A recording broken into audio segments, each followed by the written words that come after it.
It's 1882 in Arizona, and the Wild West isn't exactly the safest place to live. A narrator lays it all out. Life here is rough, and only the toughest make it through. But then, there are folks like Albert Stark, a timid sheep farmer who's about as far from tough as it gets. Albert stumbles into the town square of Old Stump, where he's supposed to duel a rancher named Charlie Blanche over some unpaid debt. Instead of standing his ground, Albert desperately tries to avoid the fight, even resorting to shadow puppets to distract Charlie. But his stalling tactics fail, and Charlie shoots him in the leg. The townsfolk don't seem to care much, and Albert's girlfriend, Louise, watches the whole thing with disappointment. Later, Albert and Louise have a picnic by the river, where he vents about the humiliating gunfight. That's when Louise drops a bomb. She's breaking up with him. She says he's a nice guy, but she doesn't see a future together and wants to focus on herself. Albert, heartbroken, tries to convince her to stay, but she walks away. Meanwhile, at a local saloon, a shoemaker named Edward eagerly waits for his girlfriend, Ruth. The catch? Ruth is a prostitute, currently with a client. The brothel's manager, Millie, asks if Edward is cool with that, and he insists he loves Ruth no matter what. When she finally comes downstairs to meet him, Millie reminds her that she has to return later for a special request from a regular customer. That night, Albert drowns his sorrows at the saloon with Edward and Ruth. They try to cheer him up, but Albert launches into a rant about how the frontier is the worst. Everything from wild animals to reckless drunks can kill you, and even going to the bathroom is risky. He points out a group of miners eating spicy ribs, saying they could literally die from their own farts. To prove his point further, he notes that the town mayor has been lying dead outside for 3 days, and nobody has even noticed. Right on cue, a couple of wolves drag the body away.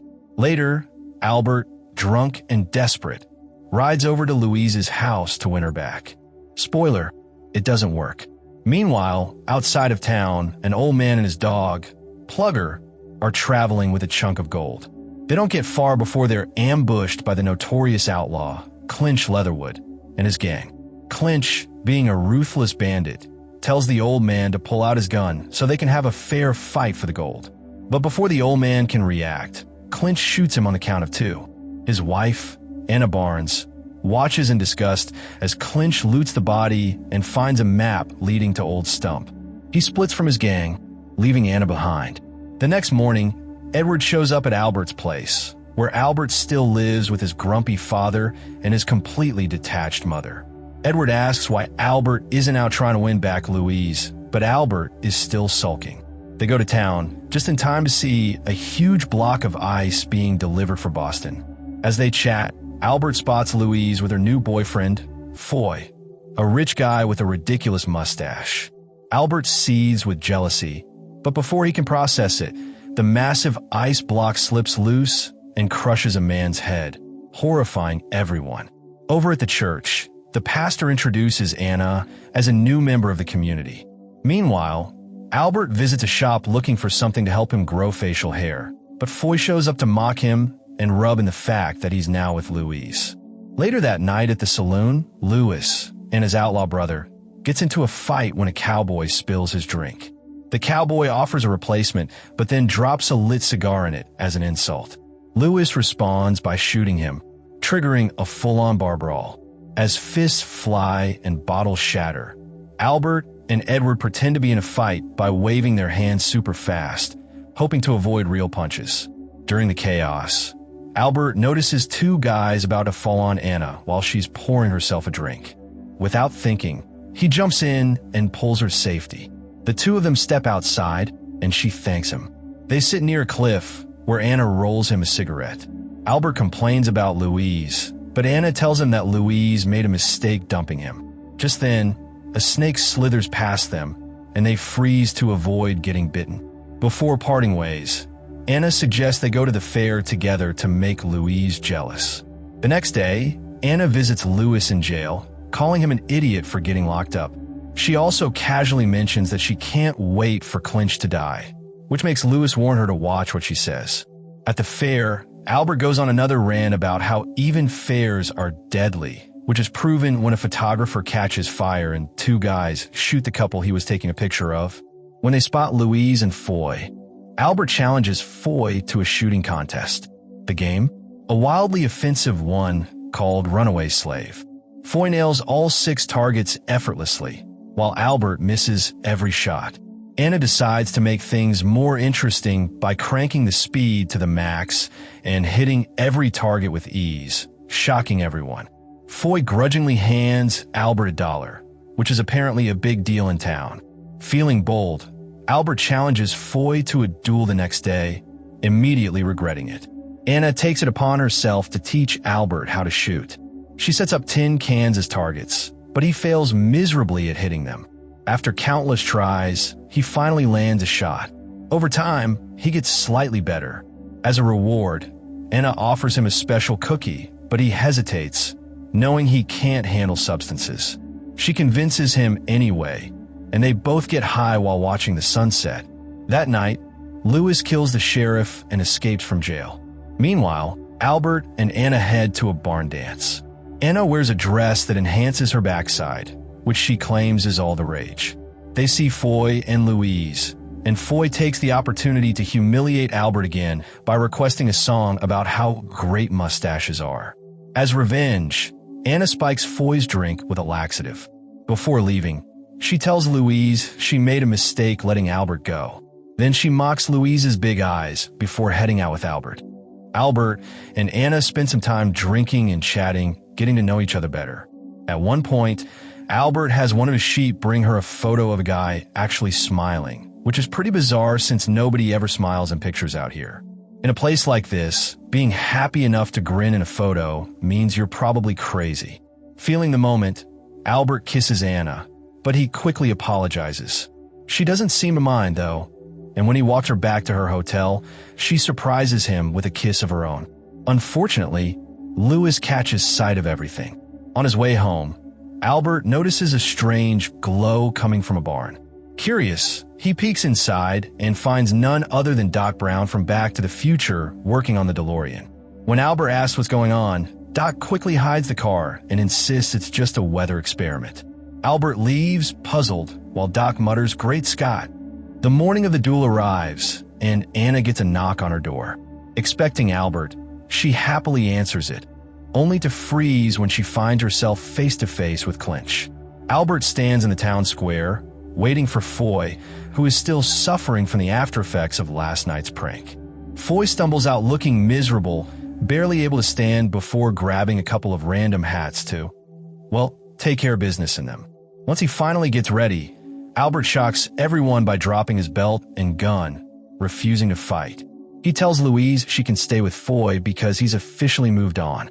Albert then heads to Anna's hotel room, only to find her gone, though most of her belongings are still there.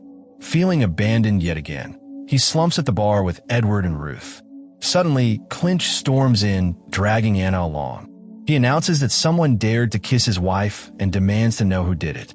A random cowboy, played by Ryan Reynolds in a silent cameo, looks around nervously and gets shot for no reason. Clinch then threatens to kill Anna's dog if she doesn't tell him the truth. Reluctantly, she confesses that Albert was the one who kissed her. Clinch prepares to take her upstairs, but she grabs a rock and smashes it over his head. As she makes her escape, she sticks a daisy in his exposed backside for good measure.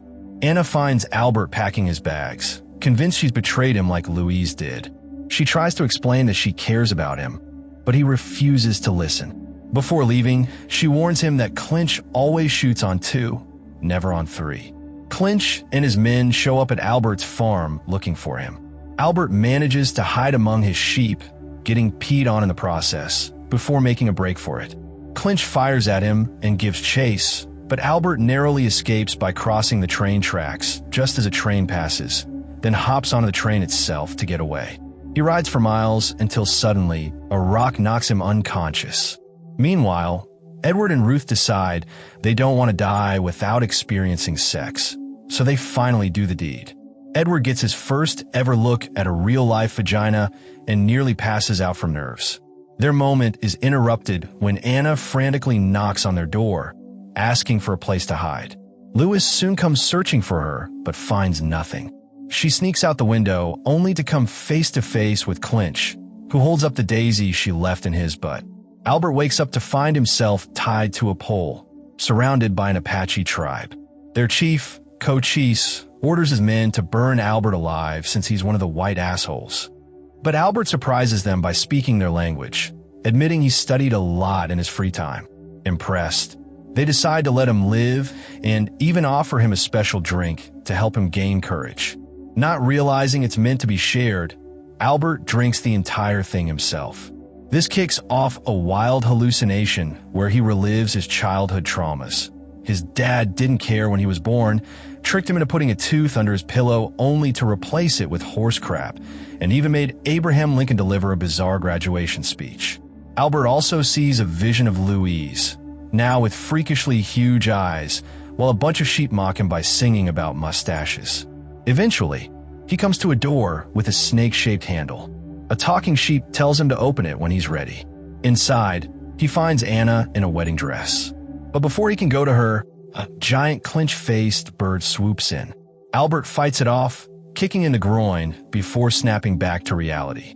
He now knows exactly what he needs to do. The next morning, Clinch holds Anna hostage in the middle of town, waiting for Albert. When Albert arrives, Clinch releases Anna but prepares to kill him. They draw their guns, and Albert, remembering Anna's warning, fires after one instead of waiting for three. He only manages to graze Clinch's arm, and Clinch easily knocks Albert's gun away, ready to finish him off. Thinking quickly, Albert distracts him with some dramatic last words, chanting an Islamic death prayer to buy time. Suddenly, Clinch collapses looking weak and dizzy. Albert reveals his secret. The bullet he used was coated in venom from a diamondback snake, something the Apache tribe taught him. Even though he didn't land a perfect shot, just grazing Clinch was enough. Before Albert can even finish his victory speech, Edward casually points out that Clinch is already dead. With the villain out of the way, Anna rushes to Albert and kisses him. Louise, now reconsidering her decision, tries to get back with Albert, but he completely brushes her off in favor of Anna. As a final bonus, Anna tells him there's a big reward for taking down Clinch, which Albert uses to buy even more sheep. The two of them live happily ever after, kissing amongst the flock. Before the credits roll, a new player arrives at the runaway slave shooting game. It's Django, played by Jamie Foxx in a hilarious cameo. Instead of playing the game, he just shoots the operator and smirks, saying, "People die at the fair." After the credits, he casually asks if there are any white women around. If you like this recap, give a thumbs up, and if you hated it, well, hit the dislike button twice just to be sure. Definitely check out the full movie, it's worth a watch. Thanks for tuning in.